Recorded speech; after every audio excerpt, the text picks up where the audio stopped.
Hello everyone, welcome to Theory of Everything। और आज हम पढ़ने वाले हैं The Little Match Girl by Hans Christian Andersen। So let's get started।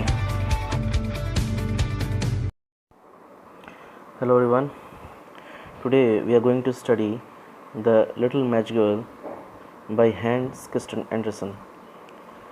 So before we start, let us get a little intro to the writer। Hans Christian Andersen was a Danish writer and was known for his fairy tales। मतलब उनकी जो कहानियों में एक fairy tale element, supernatural element रहता था। And his stories are not restricted to children alone and has themes which transcend the boundaries of age, culture and place। तो उनकी जो themes होती हैं यूजुअली टाइमलेस हैं, मतलब किसी भी समय, किसी भी काल में, किसी भी एज ग्रुप के लोग उनको पढ़ सकते हैं। उनसे डेफिनेटली एक मीनिंग हम उनसे पा सकते हैं, एक मैसेज उनसे पा सकते हैं। ठीक है। एंडरसन, अगर हम इस प्रेजेंट पोएम में देखें तो एक ट्रबल्ड चाइल्ड की कहानी हमें सुनाते हैं। और इसमें हम कह सकते हैं कि एंडरसन की खुद की ही ज़िंदगी, मतलब जो चाइल्डहुड थी वो बहुत ट्रबल्ड रही है। और इसमें मोस्ट लोग उनकी हर स्टोरी में ही मोस्टली इस सैडनेस का और इस लॉस का, इस डेथ का एक रिफ्लेक्शन मिलता है। और लिटिल मैच गर्ल में भी ऐसा ही हमें देखने को मिलता है। The story is set around Christmas, मतलब जो सेटिंग स्टोरी है वो क्रिसमस के अराउंड है। और जो क्या कहते हैं, एक लड़की है जो मैच स्टिक्स सेल कर रही है। अब we have to remember that Hans Christian Andersen was writing during the Victorian times, and Victorian times was not only known for his reforms but also was known for the rampant abuse of power against children। Means उस वक्त कई सारे, आप अगर देखें for example उसी वक्त के आसपास, उसी वक्त तो नहीं कहेंगे लेकिन उससे काफ़ी पहले से अगर हम चिमनी स्वीपर देखते हैं जो विलियम ब्लेक ने लिखी है करीब 50-60 साल पहले, और उसके तुरंत बाद अगर हम उस समय की बात करें तो उस समय चार्ल्स डिकेंस लिखते हैं, ओलिवर ट्विस्ट कहें आप, चाहे क्या कहते हैं ग्रेट एक्सपेक्टेशंस बोलें, तो हम देखते हैं कि हार्ड टाइम्स बोलें तो हम देखते हैं कि जिस तरह बच्चों का जो उस जीवन था उस वक्त कितना कठिन था। एक इंडस्ट्रियल रेवोल्यूशन उस वक्त चल रहा था और किस तरह से बच्चों को एक लेबर फोर्स की तरह ही देखा जाता था। एक और क्या कहते हैं प्राइम जो क्या कहते हैं फ़िलॉसफी उस वक्त की चलती थी, वो उसको हम बोलते हैं यूटिलिटेरियनिज़म। यूटिलिटेरियनिज़म का जो मेन मतलब मकसद है, जो मेन एस्पेक्ट है, वो ये है कि किसी भी चीज़, जो भी चीज़ यूज़ आ सकती है हम उसी को मतलब उसको तवज्जो देंगे। जो भी चीज़ यूज़ नहीं आ सकती उसको हम तवज्जो नहीं देंगे लाइफ में। इसी तरह बच्चों को अभी हम किस तरह से यूज़ कर सकते हैं इस पर ज़्यादा ध्यान दिया जाता था। तो उस वक्त बच्चों को 12-13 घंटे फैक्ट्रीज़ में काम कराया जाता था। तो कई सारे ऐसे मतलब अब्यूज़िव, मतलब क्या कहते हैं, उनको एक्सप्लॉयटेटिव कामों में लगाया जाता था। ठीक है। तो इसी क्रम में, इसी सीरीज़ में अगर हम देखें तो जो match stick selling of match stick है, वो भी एक अब्यूज़िव रिलेशनशिप है, ऑफ अब्यूज़िव एक्ट है। किस तरह से, क्योंकि इस यूटिलिटेरियन समाज में, व्यावसायिक समाज में हम कह सकते हैं कि कुछ भी चीज़ फ्री में नहीं दी जा सकती। तो जो भीख भी है, जो बेगिंग है, वो भी, उसमें जो पैसे दिए जाते हैं वो भी फ्री में नहीं मिलेंगे आपको, उसके लिए आपको कुछ करना पड़ेगा, और वो है मैच स्टिक सेलिंग। तो जहाँ क्रिश्चियनिटी में ये कहा जाता है कि भाई you have to give arms to the poor, तो वहाँ पर वो कहते हैं पुअर से कि भाई आप मैच स्टिक सेल करिए तो तभी आपको पैसे मिलेंगे। तो match stick selling is kind of a begging. ठीक है। तो ये जो लड़की है वो बैक कर रही है और किसी ने भी इसको एक भी रुपया नहीं दिया है। ठीक है। और वो सब जो है सेलिब्रेट कर रहे हैं birth of Christ child inside their warm houses. और ये जो लड़की है वो ठंड में ठिठुर रही है। सो ये दिखाती है किस तरह आयरॉनिकल है हम लोगों की लाइफ, किस तरह वो लोग जिनके पास बहुत ज़्यादा है या जिनके पास चीज़ें हैं, जिनके पास संसाधन हैं, वो किस तरह अनसिम्पैथेटिक हो जाते हैं, इनडिफरेंट हो जाते हैं उन लोगों की तरफ जिनके पास संसाधनों की कमी है। ठीक है। तो let us start. It was bitterly cold and snow was falling and darkness was gathering, for it was the last evening of the old year. तो शुरुआत में ही राइटर में क्या बताते हैं कि जो पहली बात तो कि स्नो वॉज फॉलिंग, स्नो गिर रही थी और डार्कनेस थी। और उस किस दिन थी ये डार्कनेस? ये डार्कनेस उस दिन थी जब last evening of the year है। तो आप हमें बताइए last evening of the year क्या मतलब है? न्यू ईयर्स ईव, देखिए नए साल की रात। तो क्या आप हमें ज़रा सोच कर बताइए कि क्या हम नॉर्मली ऐसी इमेजेस यानी कि डार्कनेस और स्नो, मतलब ये जो डिप्रेसिंग इमेजेस हम क्या कभी बिटर, ठीक है, बिटरली कोल्ड, क्या ये हम इमेजेस नॉर्मली हम न्यू ईयर के साथ एसोसिएट करते हैं? भाई न्यू ईयर की रात तो जश्न की रात होती है, न्यू ईयर की रात तो सेलिब्रेशन की रात होती है, ठीक है। यूजुअली ब्राइट कलर्स, जॉयज़, ऐसे इमेजेस हम यूज़ एसोसिएट करते हैं, ऐसी चीज़ों को हम यूजुअली एसोसिएट करते हैं न्यू ईयर के साथ। तो हैंस क्रिश्चियन एंडरसन एक अल्टरनेट हमें सिचुएशन दिखा रहे हैं जहाँ पे कुछ ऐसे भी लोग हैं जिनके लिए न्यू ईयर उतना भी खुशी का मौका नहीं है जितना हम लोगों के लिए है, जितना हम लोग उसको बनाते हैं, ठीक है। उनके लिए न्यू ईयर की शाम भी उतनी ही चैलेंजिंग और उतनी ही मतलब जद्दोजहद की रात है जितनी वो उससे पहली रातों में उन्होंने गुजारी है अपनी ज़िंदगी, ठीक है। In the cold and gloom a poor little girl walked. Cold मतलब बहुत ठंड पड़ रही थी, ग्लूम मतलब डार्कनेस। तो रात के अंधेरे में एक जो लिटिल गर्ल है, पुअर लिटिल गर्ल, वो चल रही थी। कैसे चल रही थी? Bareheaded and barefoot. तो उसके पास ना अपने को ढकने का इन द सेंस गर्म रखने का कुछ कपड़ा था, और ना ही उसके पास पहनने के लिए कुछ पाँव में पहनने के लिए कुछ स्लीपर्स थे। एंड थ्रू द स्ट्रीट्स ऐसे वो चल रही थी। सो अगर हम देखें शुरुआत में ही जो एनवायरनमेंट राइटर क्रिएट करते हैं वो बहुत ही डार्क, डिप्रेसिंग और ग्लूमी है। तो मैं चाहता हूँ कि आप लोग इसे नोट करके रखें कि जो शुरुआत का एलिमेंट है, शुरुआत का जो एटमॉस्फेयर है बहुत ही डार्क है, डिप्रेसिंग है और फियरफुल एंड ग्लूमी है, ठीक है। अगर हम दूसरे मूव करते हैं। She had been wearing slippers, it is true, when she left home, but what good they were. तो जब वो घर से निकली थी तब उसने स्लीपर्स पहन रखी थी, but what was the use of those slippers? There was hardly any use of those slippers. क्यों नहीं था use? Because they had been her mother, so these slippers belonged to her mother. सब यहाँ पे ध्यान देने वाली बात यह है कि यहाँ पर अगर आप देखेंगे एक पास्ट टेंस हैड का यूज़ किया गया है, ठीक है। तो हमें ये हैड क्या जताता है, क्या दिखाता है? ये हैड हमें दिखाता है कि ये जो स्लीपर्स हैं पास्ट में उस लड़की की मदर को बिलोंग करती थी। ये सजेस्ट करता है कि अब किसी भी कारण की वजह से उसकी मदर उसके पास अब नहीं है। So this is a motherless child, she was walking alone in the streets and was wearing the slippers that belong to her mother. अब सोचिए एक 10-12 साल का बच्चा जो एक बड़े की चप्पल पहनता है, तो आप सोचिए कि वो चप्पल कितनी बड़ी होंगी। तो ये चप्पल हार्डली उसके किसी भी काम आ रही, कोई काम की नहीं होंगी, ठीक है। So similarly for this girl also, कि ये चप्पल जो उन्होंने पहन रखी थी, स्लीपर्स जो पहन रखी थी, they were hardly of any use, ठीक है। So you can imagine how big they were. The little girl lost them as she ran across the street to escape two carriages that were being driven extremely fast. carriages मतलब जो टांगा गाड़ी होती थी। तो एक चप्पल उसने दोनों चप्पल कब खोई? तब खो दी जब वो स्ट्रीट को पार कर रही थी और बचने की कोशिश कर रही थी दो बहुत ही फास्ट टांगा गाड़ी से। तो देखिए ये जो टांगा गाड़ी है क्या दिखाता है, और वो ट्रेवली फास्ट मतलब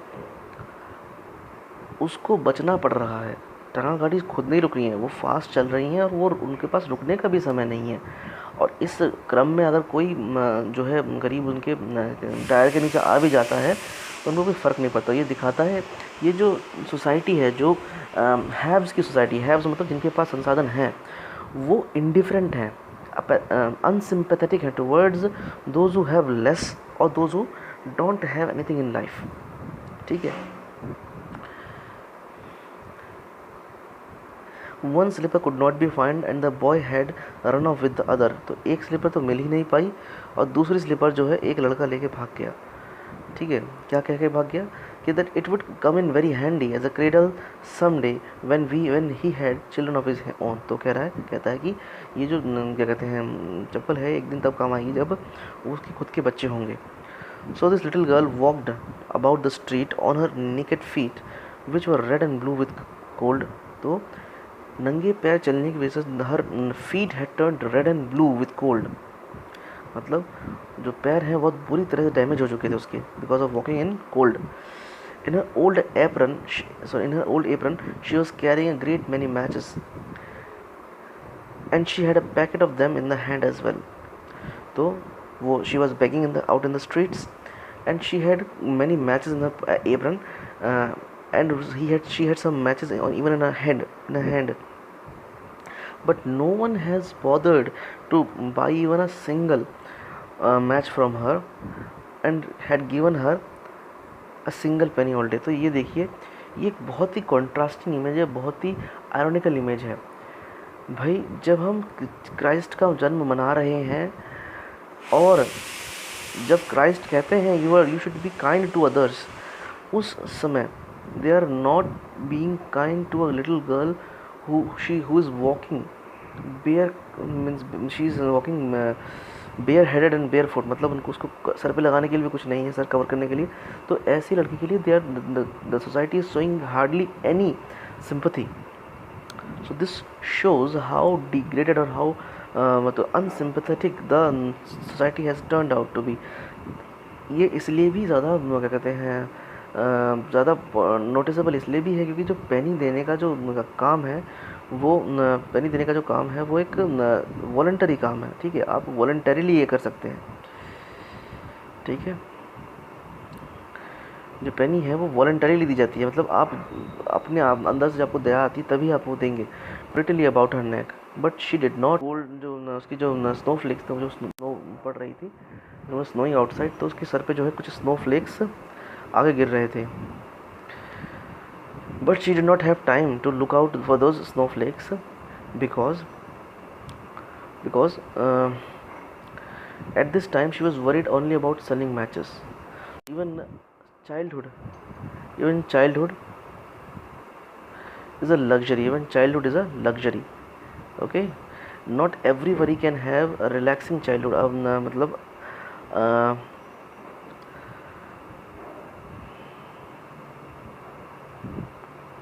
not everybody. So childhood is a luxury. जो गरीब परिवार से होते हैं, जो बच्चे होते हैं, they mature quickly, they because their struggle is a struggle of survival.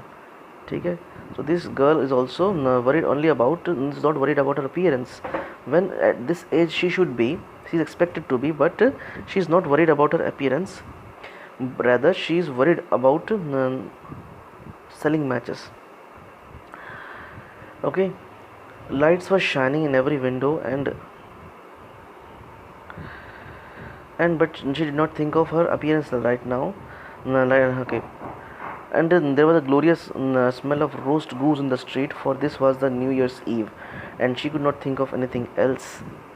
So एक बहुत ही सुंदर रोस्ट गूस की जो है खुशबू वातावरण में थी और उस वक्त उसको कुछ और ध्यान नहीं आ रहा था apart from the roast goose, because roast goose एक डेलिकेसी है, एक डिलीशियस डिश है जो उस वक्त खाई जाती है. ठीक है, she also wants to have a part in that luxury which others are having. So जब हम फॉर एग्ज़ाम्पल किसी को कुछ देते हैं, फॉर एग्ज़ाम्पल कई बार ऐसा होता है कि जब आप किसी गरीब को कुछ दे रहे हैं तो ऑल्दो वो बहुत कम होता है, तो अगर वो कह दे कि ये तो बहुत कम है तो आप कहते हैं कि तुम्हें इतने में खुश होना चाहिए.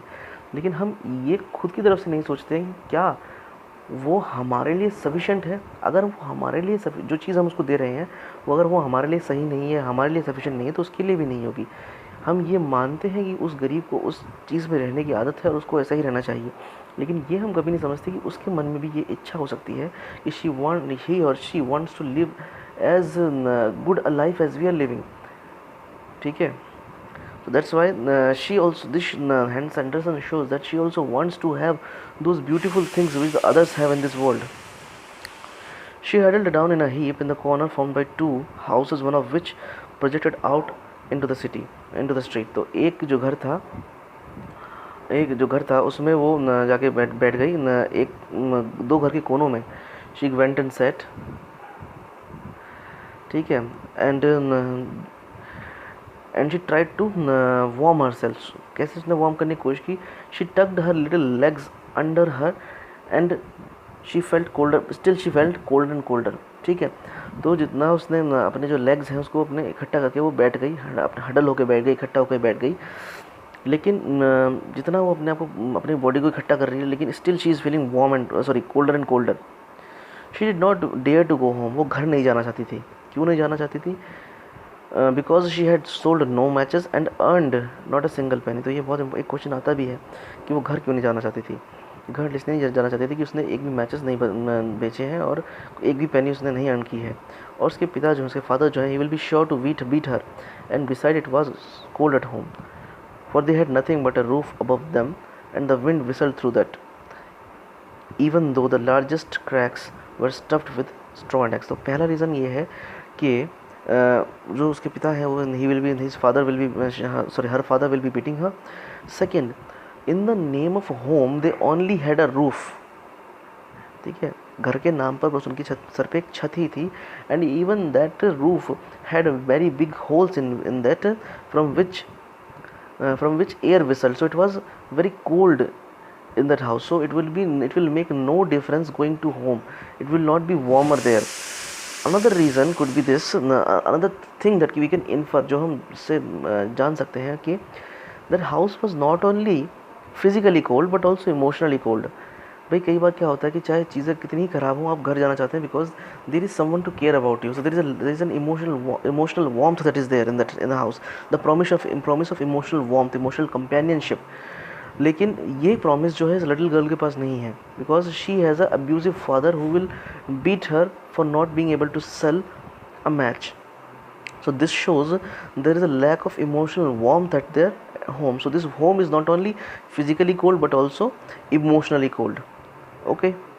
Even though the largest cracks were stuffed with straw and rags, her thin hands were almost numb with colds।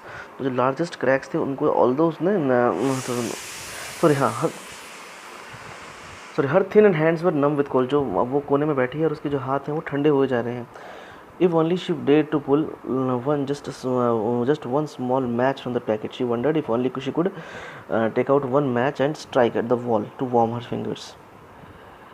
She pulled one out, scratch how it spluttered and burned। It had a warm, bright flame, like a tiny candle when she held her hand over it। So she struck a match and spluttered। Spluttered मतलब क्या होता है?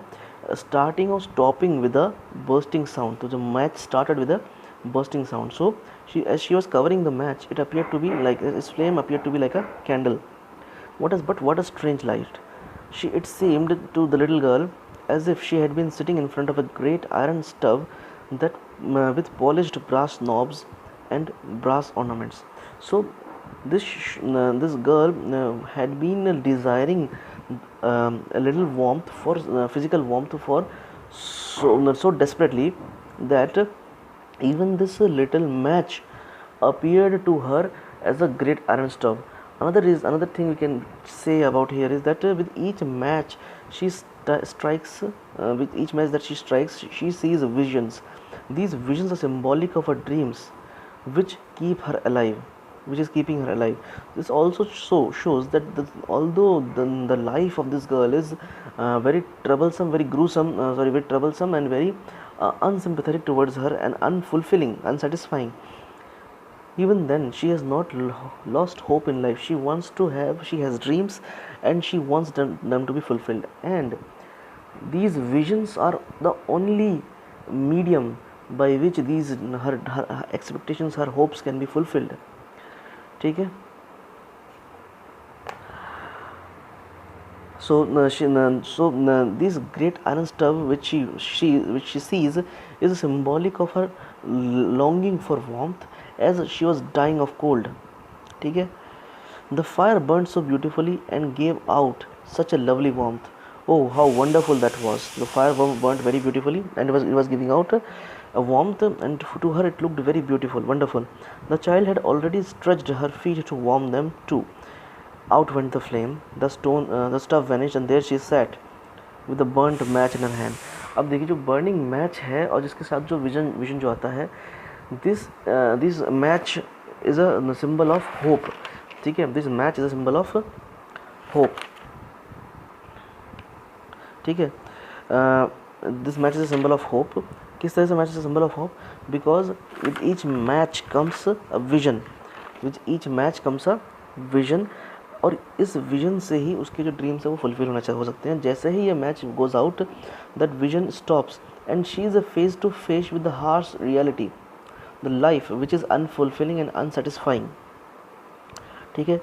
She struck another match. This is also true of our lives. When we are dreaming about our lives to be worthwhile, these dreams of ours shatter as soon as they come face to face with reality. So reality is unsatisfying. It is very cruel and harsh.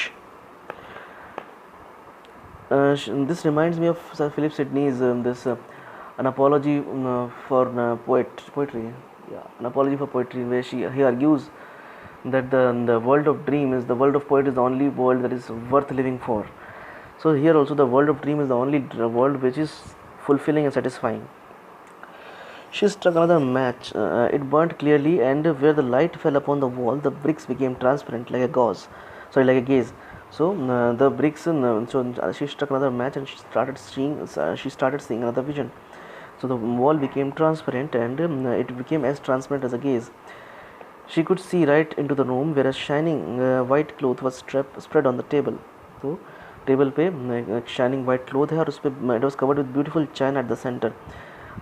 China China China मतलब China dishes, उस पर बहुत cutlery के जो items हैं वो बहुत ही सुंदर से सजाए हुए थे.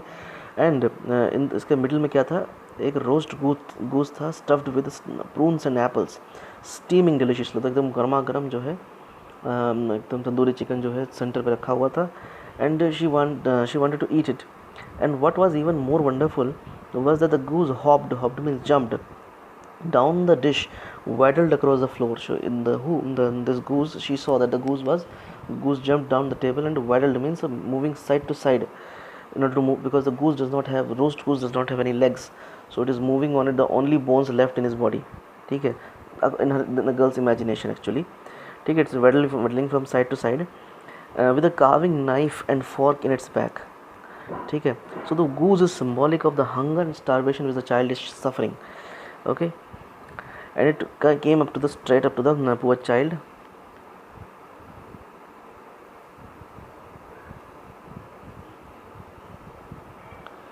ठीक है.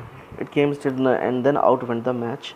There was nothing to could be seen, thick and cold walls. Again she comes face to face with reality, and as soon as she and deceiving, no, cold and unfulfilling, sorry. Okay, so this is the first part of the Little Match Girl. We will study rest in the next part. Hope you will bear with me. Thank you. Up to here I hope there is no doubt. If you have, you can write it in the comment box, and I will try to clear it up. Thank you.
I hope आपको video पसंद आई होगी। Please subscribe and click on the bell icon.